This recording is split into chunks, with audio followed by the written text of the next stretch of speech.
Hey foodies, how are you? Jenny here from Jenny's Walk. Foodies, look what I got here. I got me some cut up pig feet. There you go. Lovely pig feet over here. And I got some chicken feet. Nice fresh chicken feet here. And I got some gizzards. So my intention for these is to make, no, not a soup, my dear foodies. I'm going to make some sauce. So this lovely pig feet here, I'm going to give them a good wash and scrape them out. You just take your knife and you scrape, soak it into the water with lemon. Use vinegar also several times, and I want you to give it a good scrape, just like that. Scrape it out. I'm going to do that to all of these pieces here. And wash my hands.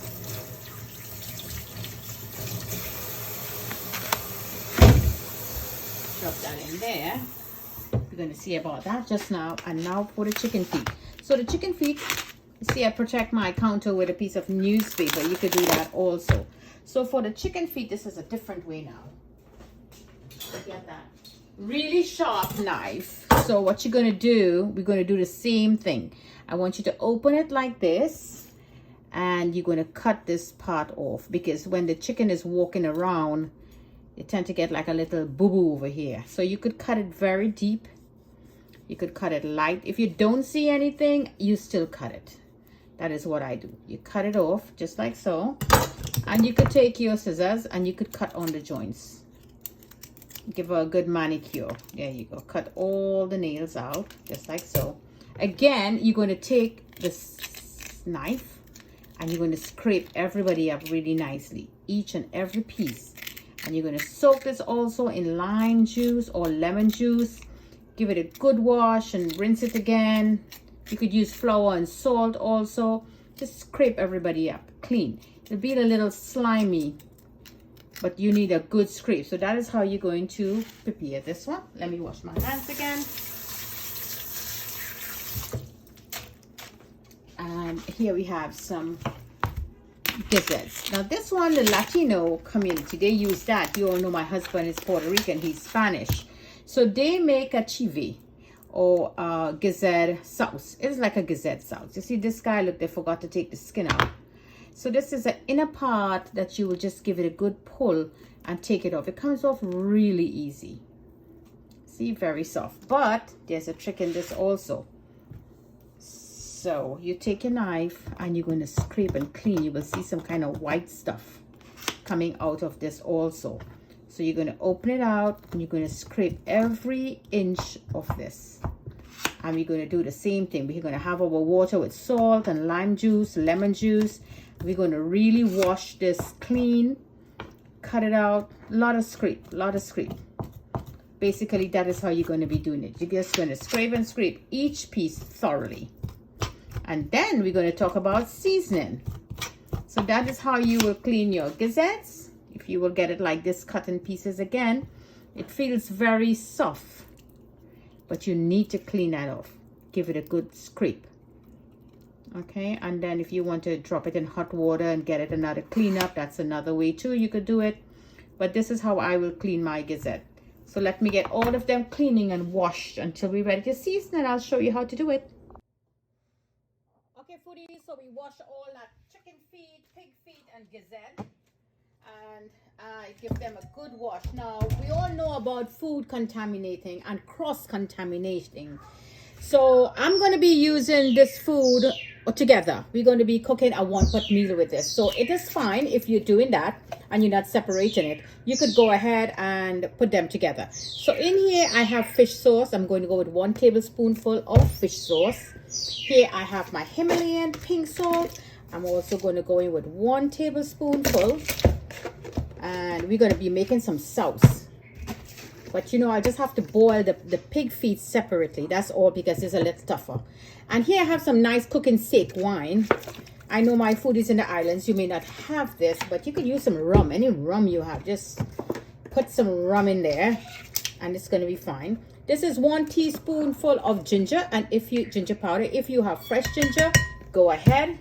I have fresh ginger too, but I just want everything here to be powdered. And I'm going to add in 2 tablespoonfuls of garlic, granulated garlic. This looks awesome. Be right back. foodies, if you have this doTERRA oil, I have lime, lemon, or wild orange. If you have these oils, you could just put a drop of these oils in there, or you could just put fresh lime juice or orange juice or apple cider vinegar. So from that house of Angostura, the beautiful island of Trinidad and Tobago, I'm going to be adding some Angostura bitters, and I think I want to go with lemon. Let me go with 2 drops of lemon.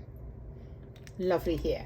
And of course we have that Sofrito from the islands. You all know Trinidad love their green. All cultures actually have their own concussion that they will marinate to marinate their meats and foods and all of that. So in here I have bandana or shadow benny or recao as it's known in Spanish. I'm going to put 1 tablespoonful.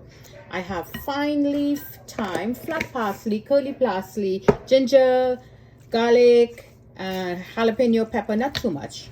It's fine if you have that liquid in there because this is going to marinate and it has to boil, so we're going to discard that liquid at all. And fine leaf thyme is going on in there too, so there's a lot of flavors in there. So we're going to give this now a good mix. If you want to add some vinegar in here, you could go ahead again because we washed this 3 times. I used the lime, I used salt, vinegar. Let it sit in the vinegar and water for a good while. Smells nice and it's still so very raw. Love the scent. Really awesome. Smells great. I know this is going to be an epic tasting dish. So this is how you're going to marinate your meat, my dear foodies, to make your sauce. And you could leave in the description box, sorry, you could leave in the comment below how you season up your meat. You might make it very simple, or if you want an epic season up like me, you could go ahead, just share with me. My dear foodies, I love the scent of whole oregano, so I want to crush some up. Now this is very strong when it's dry, leafy like this. Oh boy, I could eat this just as it is. I'm telling you, it smells so divine. And it's still in its rawest state. So the best thing to do is to have this marinate for a couple hours. And I'm going to go do this as a live presentation. So I just want to share with you my tips and tricks and ideas how you're going to be washing, cleaning, and seasoning these meats. Now, as I say, cross-contamination. If you know that you're going to be cooking your pig feet by itself, your chicken feet by itself on different dishes, different menu on your gizzards, please don't mix it all together. Wash each of them separately and season them separately, and you freeze it or you put it separately. Do not put it together. But this, as I say, is going to be cooked together. So this is the reason why I have all of them in one bowl. So thank you, my dear foodies. The spices in here is getting to me now. Lovely dishes. So don't forget to like and share, and invite your friends to join in Jenny's Walk, where all the fun begin in cooking. Thank you for joining me from my kitchen to your kitchen. Happy cooking. Whew, it's spicy.